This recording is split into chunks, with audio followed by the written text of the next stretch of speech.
Hey guys, welcome to another one of my vlogs. So this one is actually replacing a previous one I did for a few different reasons. First of all, I had, in that last one, for any of you that were able to see it, I got quite a few comments whenever I finally released the video. First of all, thank you all that did reach out and comment back. I'm fine. And now I'm probably, for anyone who's like, I don't know what they're talking about, I don't know what anyone's talking about with this whole video thing. There was a video that I had just released a few days ago where I was pretty upset about a lot of things, and most of it was frustration over, let's first get this all out of the way. I recently went to go get a COVID test just this last Thursday. So I wanted to go get that out of the way, and there was some, frustration on my part. Quite a bit of it, actually. And it really came out, and it was sincerely really out of character for me. I didn't pull the video because I was necessarily ashamed of it, but I did pull it because I thought to myself, well, for two different reasons, and this is just being as frank and as, honest as I can be. One, I am, as a professional, trying to work on not only cultivating a more positive experience for anyone that watches any of my videos, whether they're really interested or they're boring. That's better than being inflammatory. I decided, okay, I'm going to go ahead and pull that, and it was also, it was a bit of a stress release point for me because I was really upset.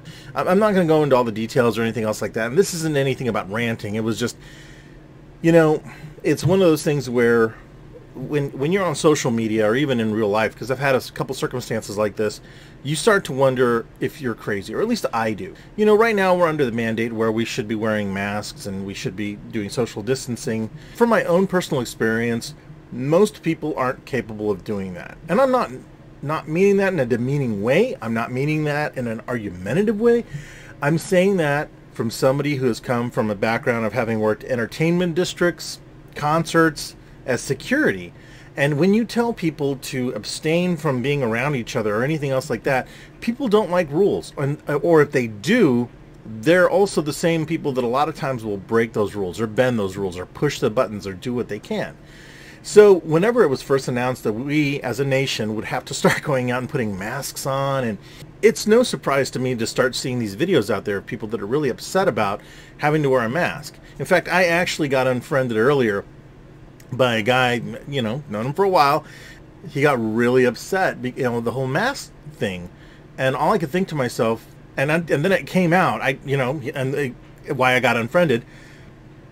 I was like, all right, so you're upset that you have to wear a mask if you go inside of a store, not just for your own benefit, but for everybody else's. It's just the idea of even being selfless enough to want to be nice to other people, considerate of other people. Really, you don't even have to be nice. Consideration, just that's all they're really asking. I was like, so you go out in the forest to hunt deer wearing a full head mask and all the rest of the stuff, covered in doe urine, sitting in leaves and dirt and all this other stuff, with a semi-automatic weapon, because I guess you need to really extra shoot a deer to make sure it's dead. That terrible of a shot, I guess? I don't know. And I was like, but you won't wear a mask for just a few minutes inside of a store. I didn't get a response. I didn't get a reply. I just got unfriended, and that's fine. Now, that's not a shot on hunting. That's not a shot on gun ownership. It's just, come on, man. We're not comparing apples and oranges here. We're really saying the same sort of thing. Why is it that you're willing to do something that under a normal circumstance, whatever that would be for hunting, you're like, I'm going to do this, and this, and I'm going to absolutely do this sort of thing because I got to look the part, be the part, work that part to hunt a deer. But if you're going to go to a store and people are actively sick, then why would you want to argue that point? Temper all of that with the fact that now I had to go get a test because I had been exposed by somebody who was careless, not wearing a mask. For anyone that hasn't gone and gotten tested, I covered this in my last video too, the one that's not up anymore. It's not pleasant, but it's not unpleasant. And that sounds weird, but I'll kind of cut to the quick on this. When you go in, they give you this little, this long stick that has like a little bit of Q-tip head on it. And you basically allow, well, in this case, the lady that helped me out was the one that like put it all the way up my nose on both sides. It was really strange. and kind of twisted it at the same time that she's also doing this. And so, you know, that wasn't great. And I tried joking. Normally when I'm uncomfortable or anything else like that, in any kind of situation like that, I'll try my stand-up routine, and it goes just as well as it did back in college. So, which is to say, not that successful.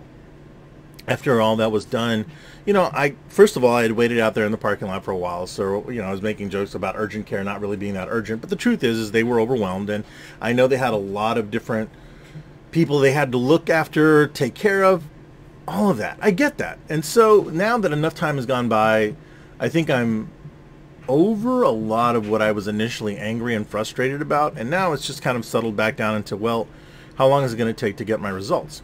Now, I was told at that point in time that I would probably hear back within 2 to 3 days, something like that. Mind you, I took this on Thursday, and then Friday was the observed 4th of July, and then we had 4th of July on Saturday, and then Sunday. So from what I understand and what I was told, the labs weren't open. Urgent care still was. So they were still compiling tests and getting people in and doing all this other stuff over the weekend. They didn't stop, from what I understand. So then all of this ended up getting sent out to another company.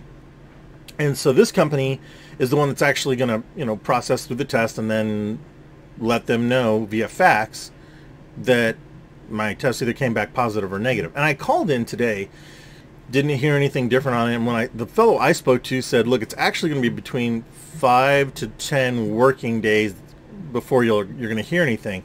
So we kind of did the quick math. He was like, really, it's only been like 4 days for you as of today. So I was like, oh my God, this is the 4th day. So, all right. So then what do I do now? I just wait. And he says, well, you know, you can go ahead and he gave me the name of the lab.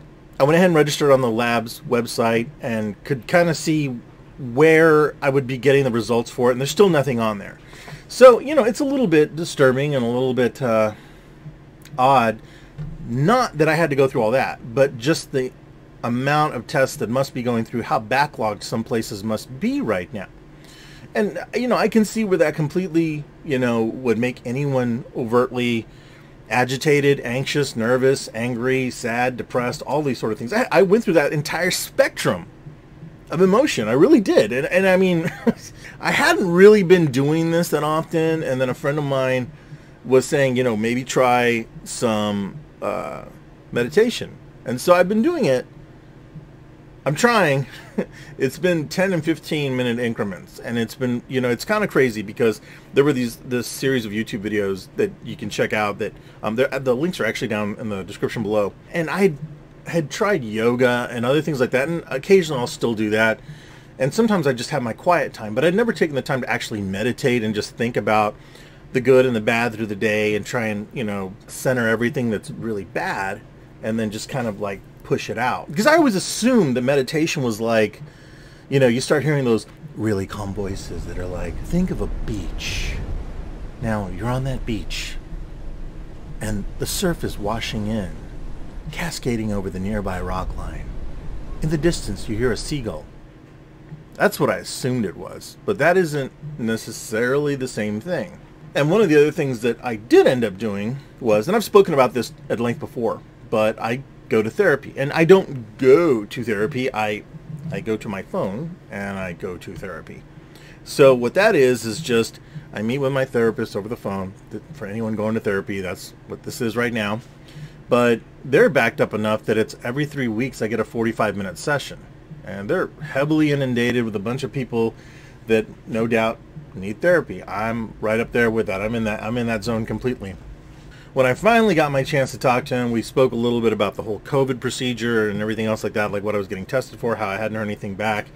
And it was just a nice bit of release to get that out there and get that sort of thing moving forward. And for those of you who have never been to a therapist or felt like, well, I don't really need a therapist, there's a gigantic stigma. And I will die on this hill. For a long time, I was raised in a family that, like any sort of mental or emotional issues you would have, you didn't really address them. You just kind of absconded them over to the side, tucked them away in a closet, and, you know, and just forgot about them, but they were still there. And that kind of explains a lot of different things, like why my parents still find stuff like from when I was 3. They're just like, no, we're just going to put that away, and then lock that up.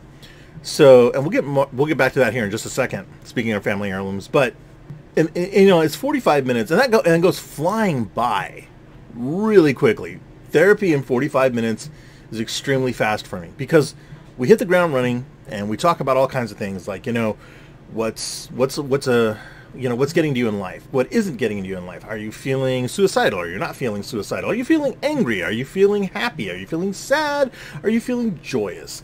What are the elements that do or do not affect each one of these things? And right now we're going through this thing, and I cannot remember. I think it's called IFS. It's like, I want to forget it now. It's like internal family structure.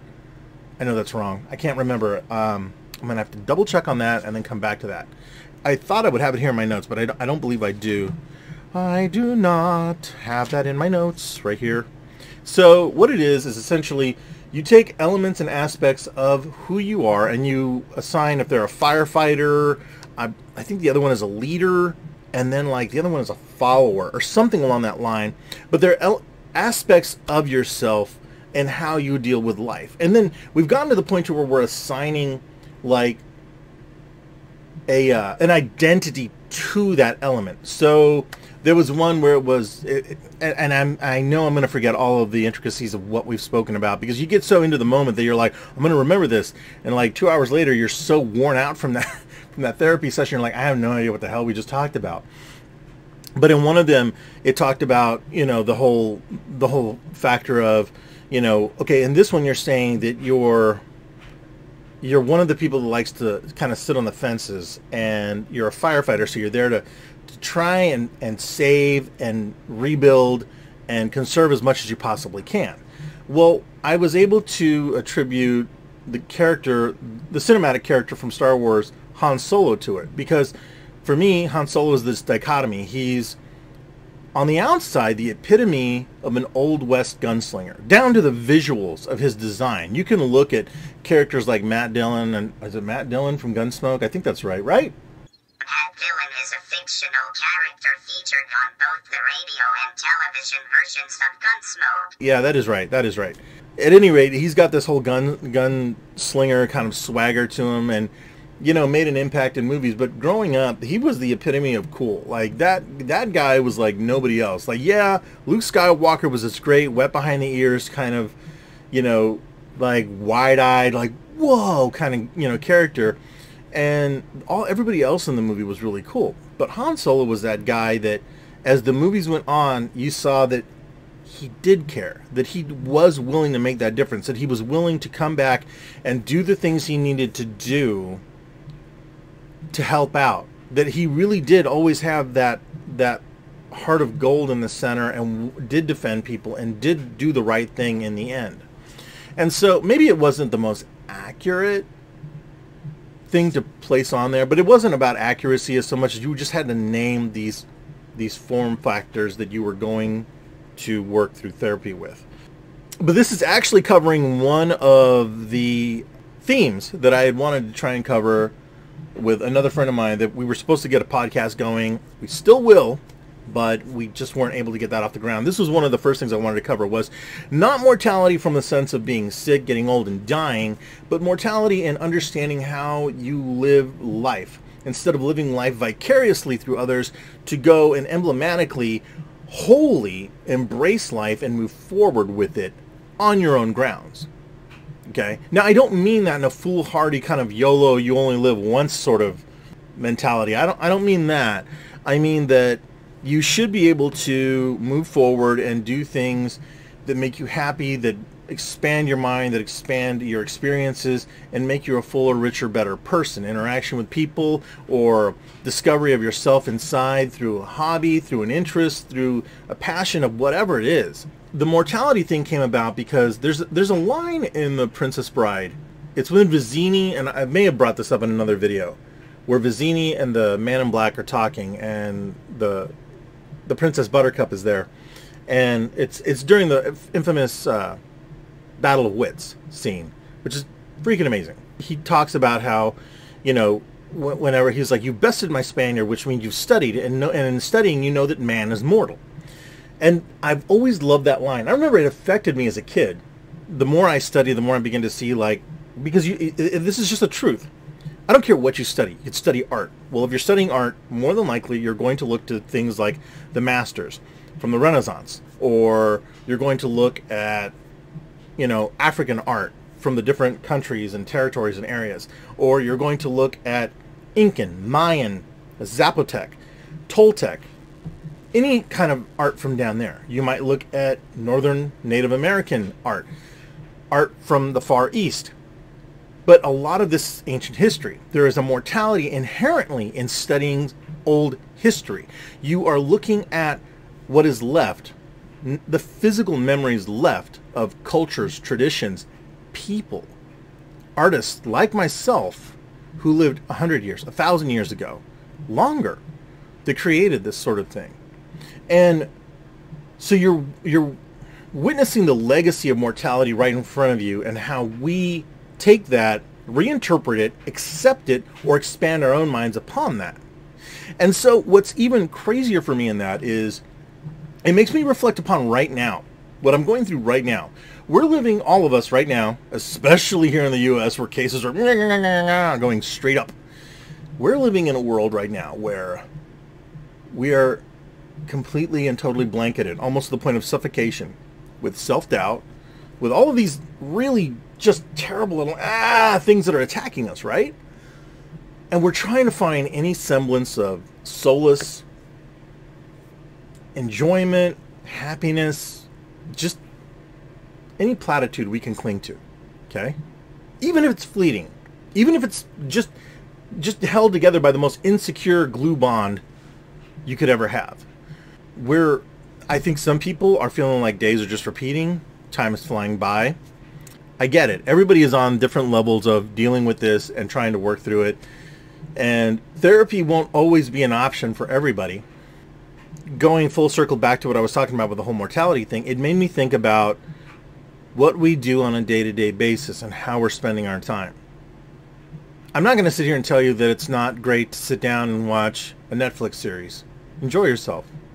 I'm not going to sit here and tell you that every single waking moment you should be something of a workaholic like I am, and either scrambling to make, this other thing come together where you want to be, like in my case, I absolutely want to be a 100% independent freelancer. I want to be able to do art on my own terms. I want to be able to sell my stuff. I want to be able to go to shows. But guess what? That's just not happening. Even if I tried really hard, there's no shows. There's nothing. There's nothing going on. Chances are we won't even see shows come back until the middle of 2021. I want everyone to just think about that for a second. And what I worry about is I see people that, will look at this and it overwhelms them and it makes them really sad and really upset, and they don't know how to proceed with this or get out of that because they're facing a type of mortality, the mortality of our livelihood, of what our day-to-day basis was. People would get up, go to work, come home, watch Netflix, draw, maybe go build part of a deck, and then go to bed. And our cycle was, for the most part, people are, creatures of comfort. We like the same stuff over and over again. And no one is designed to live consistently with stress. It will kill you. I know that. I suffer from really bad stress and anxiety attacks. And sometimes, there's not much I can do. I mean, I have a boxing bag. I got a treadmill. Things like that. I can utilize that stuff. Sometimes I hate draw, which is a weird thing to say, but I will. I have a ton of digital art that I just get rid of after I draw it because it's terrible. But it allows me to get out feelings and thoughts. But even all of that isn't always successful. Sometimes you just need an ear, to be lent where you can talk and that sort of thing, which, by the way, I'll go ahead and put this out there right now. If anyone feels like they have no one that will listen to them, I will. Okay? I am not a therapist. I am not, by any stretch of the imagination, somebody that has any real right to give advice. But you can reach me at mario@mariomora.net. That's down in the link below. Or if you see me on social media, just please reach out. There's an interview with Robin Williams that, he committed suicide, of course, and broke my heart, definitely. He was a huge inspiration to me, all the way back from my first exposure to him on Mork and Mindy. But I remember in an interview, he said that they were like, well, you say you suffer with depression, but you're always so happy. And he's like, well, yeah, because I want to make people laugh. I don't ever want to see them go through what I'm going through. So he really did try his best, but You know, will we ever really know what those inner demons were for him? I don't know. I don't even think his daughter Zelda really knew. Let's get on to a little bit lighter subject matter here. Sorry, it got a little heavy, but at least I seem to have controlled myself better than this last video I was in. Excuse me, kitty. One thing I have here. This is a little mini bus. Let me see here. Put it in the lighting here. I'm going to turn it around a little bit like this. I'll pop up a few photos here real quick that you can take a look at right as soon as I get done turning this thing around. This here even has my name on the bottom of it. So that was found in my parents' house. My mother found it. And first of all, she was really shocked it was still there, and then she flipped it over and she saw my little crazy chicken scratch scrawling on the bottom of it. That's my new family heirloom. I had gotten that right before we moved to Europe, right before we moved to Piancavallo and Bedoya in Italy. And it was one of the American toys that I brought over with me. There was a lot of stuff that stayed here stateside, but there was a good chunk that went with us. And when we were over there, that thing went with me everywhere. I also had one of those little, the little dog character, the little people guy. And I know it's probably stored somewhere, but he's like itty bitty compared to that thing, you know, because he wrote in the thing as it went by. So, and I know him because I used to chew nervously on his ear. But we couldn't have a dog when we were living in Italy because we wouldn't have been able to bring him back. I don't remember what the reasoning was. I think my parents were just like, you know, no, we really can't do that. And there may have been honest, real restrictions. I mean, this was early 80s. But that dog was my little stand-in pet because we never had a pet when we were living over there. We just couldn't. And it wasn't for lack of space. We just didn't get one. So that dog and that bus went with me everywhere. And I would take it with me in the car. We had a little Fiat. And it looked just like that crazy Fiat in the Bon Voyage Charlie Brown special. It was tan. And so, but I would carry that dang thing with me. I took it to school with me, all this other stuff. And I know it's kind of a preschool toy, but like this was just, it was just everything to me. And to hold it, a friend of mine had mentioned that, you know, like it brings back memories and it just takes you to a different place. And even that noise, I could close it. I could close my eyes and I could hear it and know exactly what I'm holding it. It's just, I heard this noise, you know, for decades now. And so this went with me to the Roman Colosseum, and somewhere in one of the family photos, we got to find it. When I find it, I'll show you guys on here. But I'm actually so dorky. I'm standing on a statue that's outside of the Roman Colosseum, and Mom and Dad always, I'm hoping that this is the photo I'm remembering. Mom and Dad always said I had a flair for the dramatic anyway. But I'm standing there like some kind of triumphant hero because there's all these other statues in this in a nearby square there, and I'm holding my arm aloft, and I've got the I've got the damn bus in my hand all the way up, like I'm He-Man about to change, you know, from Prince Adam to He-Man, and everyone else is normal, like, you know, in the picture, but I'm like, you know, Mario to the power of 10, like, nah, back there. I have no freaking idea what I was going through my head at that point in time. I was a really different kid. In therapy, this was the thing that really kind of made me really happy, and I'm really glad to share this with you guys. Sometimes it's just something as small and seemingly insignificant as this. That's one of the reasons why, as much as I like going to estate sales and stuff like that, it kind of breaks my heart. You see stuff out there and you wonder if that wasn't something special for somebody, or if it didn't have more memories behind it. I remember when I was in Louisiana a few years ago, I went down there, and one of the things that everybody would want to do is go and check out all of the local, you know, sales and different, you know, secondhand shops and stuff. You're always finding like huge books filled with photos and just all these different things, and it was just, sometimes it's like you just kind of wonder what the story is behind them. So let me go ahead and jump into gaming.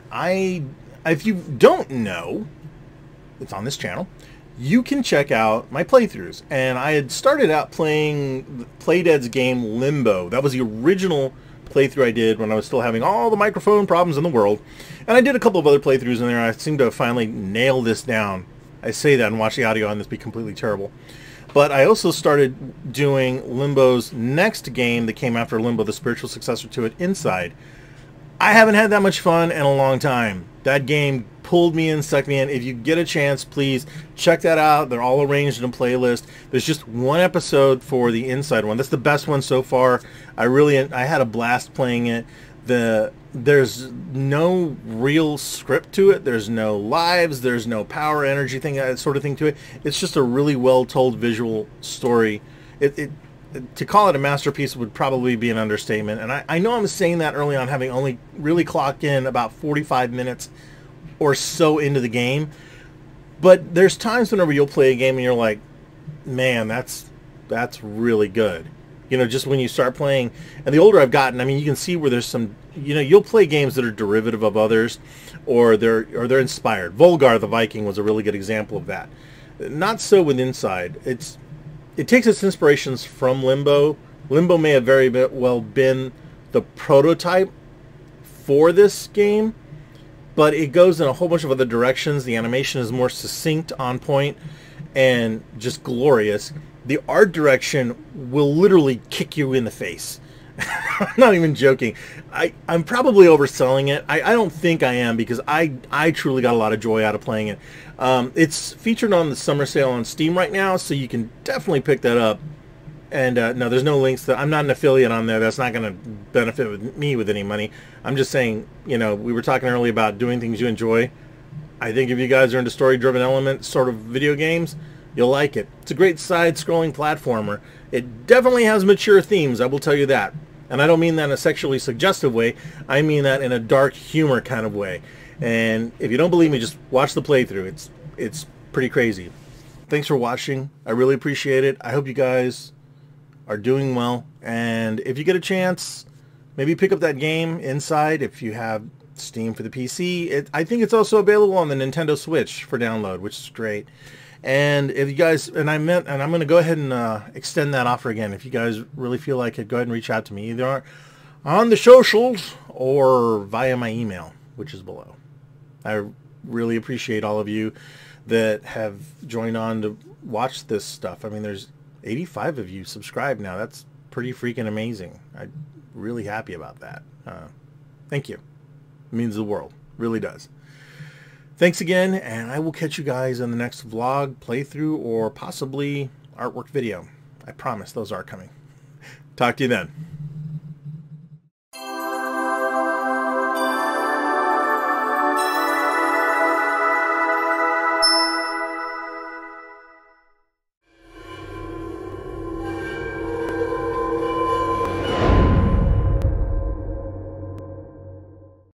So anyway, with that, thank you so much for watching. I am Mario the Artisan Rogue. I think I forgot to introduce myself at the beginning of this video, but you've probably seen it, you know, down here in the little thingy, just like that.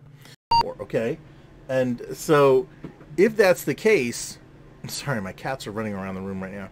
I'm going to bring it down a little. I'm going to soften the mood a little bit by just saying, you know what? I almost thought about that before I said it, because it makes it sound like Kenny G should start playing or something. It's so terrible. I don't know if you can hear that. That's like the dryer going off. Like, I was trying to record this with pristine audio, and I have this little, like, video game tone going off in the background. I need to shut up before my washer breaks down. Or my dryer. My dryer. That's my dryer. What? What's wrong? Cat's being really chatty right now.